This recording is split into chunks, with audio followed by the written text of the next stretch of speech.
Me oleme siin saates rääkinud mitmeid kordi päikeseenergiast ja päikesepaneelidest, aga mitte kunagi ei ole me rääkinud sellest, kuidas neid päikesepaneele siis tegelikult tehakse. Tere, Mait!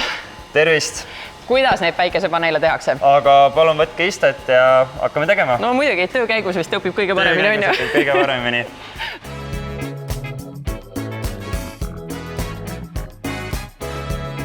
Kui kallid need detailid nüüd üldse on, millega me siin jahmerdama hakkame?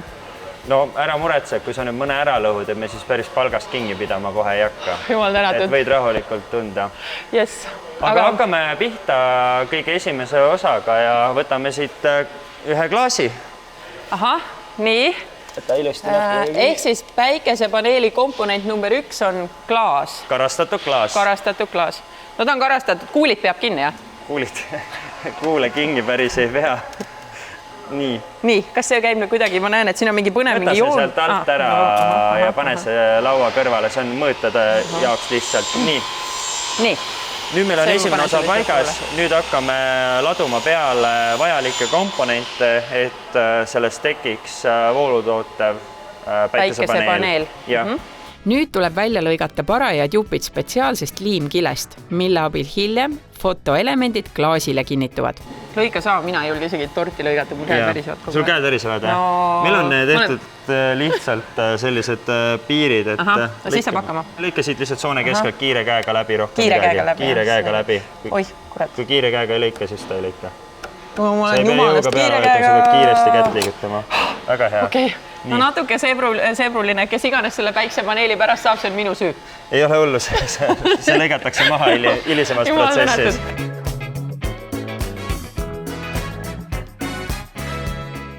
Et nüüd võtame fotoelemendid, nüüd võtame selle osa, mis nagu tegelikkuses tähtis on. Fotoelemendid on tegelikult üsna õrnad ja imekerged rääniplaadid. Nende omavahel ühendamiseks, selliseks riviks nagu täna meie laual on püsti pandud spetsiaalne robot, mida mina mõistagi ei katsu. Robot ühendab omavahel kokku just nii palju fotoelemente, kui tal kästakse. See tähendab, et toota saab väga erinevas suuruses paneele. Need asjad, mis hakkavad tulevikus meile tootma siis päikesevalgusest elektrit, jah? Jah, need on fotokeemilised elemendid, need on need nõnda nimetatud siis paneeli süda. Edasi tuleb näpu osavus juba jootekolviga proovile panna. Nii saab fotoelementidest jadaühendus. Aga paneme siia isolaatoriks selle kile vahele ja siis saame panna edasi. See on nüüd tavaline kile? Ei, tegelikult on see paneeli tagukile. Paneeli tagukile, aga koostiselt on ta siiski plastik, eks ole, mitte mingi ta on plasmassilaadne, jah. Et ta on dielektrik ja siis see ei teki seal lühiseid. Nii, võtame, paneme selle teise liimi. Nii, mis antennid, need nüüd on, mis sa sealt välja tõssid isolaatori juures? Siin on üks on pluss ja teine on miinus. Siit hakkab pool tulema. Et need on vooluantennid, siis ütleme niimoodi. Järgmine komponent päikesepaneelis on spetsiaalne kile, mis välistab selle, et keegi kunagi paneelist särtsu saaks või keskkond fotoelementidele kurja teeks. Kilesid on eri värvi, nende abil saab mõjutada kogu tulevase katuse tooni. Nüüd, kui kile on peal, siis kontrollime kiiresti, et vooluring ka olemas oleks. See ei ole veel paneeli võimsustestimine, lihtsalt kontrollime, kõik tinnutused töötavad, asjad on olemas, pluss-miinus on õigetpidi. Järgmisena läheb valmiv paneel laminaatorisse, kus see vakumeeritakse ja liimkile sulatatakse. Nüüd kinnituvad fotoelemendid klaasi külge ning kõikidest eraldi komponentidest saab üks terviklik paneel. Edasi paigaldatakse päikesepaneelile elektrisüsteemid ja spetsiaalses masinas kontrollitakse selle võimsust ja töökindlust. Kuid seegi etapp ei tähenda, et nüüd saab midagi katusele paigaldada. Siin me näeme liimimisprotsessi. Nagu te aru olete saanud, meil on väga palju käsitööd. See on kõik käsitööpaneelid, sõna otseses mõttes. Sõna otseses mõttes ükshaaval on tehtud, ükshaaval on koostatud, ükshaaval kontrollitud ja me kasutame sellist äärmiselt tugevat eelkuumutatud liimi. Me seda osa sul siis ei lase seekord teha, ehk see liim ka määrib väga hästi. See liim hermetiseerib klaasiservad tekitab ajas vastupidava raamitise, kuhu ei lähe vesi, niiskus, lumi, külm välja.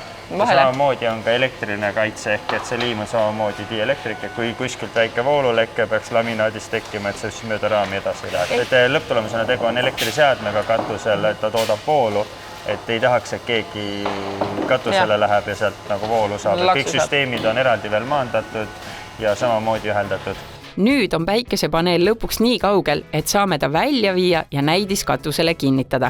Lahme nüüd katust. Lahme nüüd katust, et ma panen sulle ühe kivi siia ette kõigepealt. Kivi käib kõigepealt. Nii, klambrid lähevad paika. Klambrid lähevad paika ja nüüd, mis sa teed, tõstad ta lihtsalt siia servapidi klambri vahele. Paneele saab matte ja läikivaid, erineva taustavärvi ja suurusega ja nad kõik integreeritakse kivikatustesse. SolarStone on muuseas ainuke tootja Eestis, kes kivikatustele sellist lahendust pakub. Integreeritud päikesepaneelid ei paista eemalt välja ja mis seal salata, silmale on päris ilus vaadata. Meil on täna Eestis paarkümmend objekti, mis on väga-väga nurga ja katusekivi valikutoonilt täiesti nähtamatud.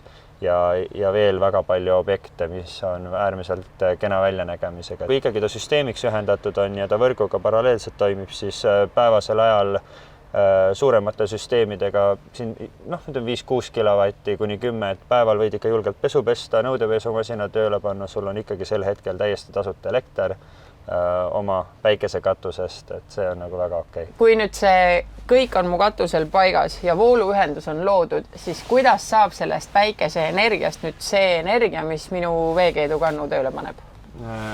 Kuidas saab?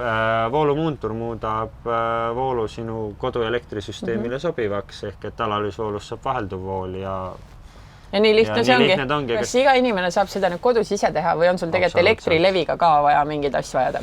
Elektrileviga on vaja kindlasti liitumisleping sõlmida, sest et tavamajapidamises on ainult ostuleping, kes on vaja ostu-müügileping sõlmida, ega seal muud keerulist ei ole. Vahetatakse arvesti välja ja kõik. Et tavainimesel, kui süsteem on paigaldatud, siis tema ei tea, mis tuleb, kust tuleb, tal ei ole ei häireid, ei ebamugavusi, äärmiselt hea kasutada.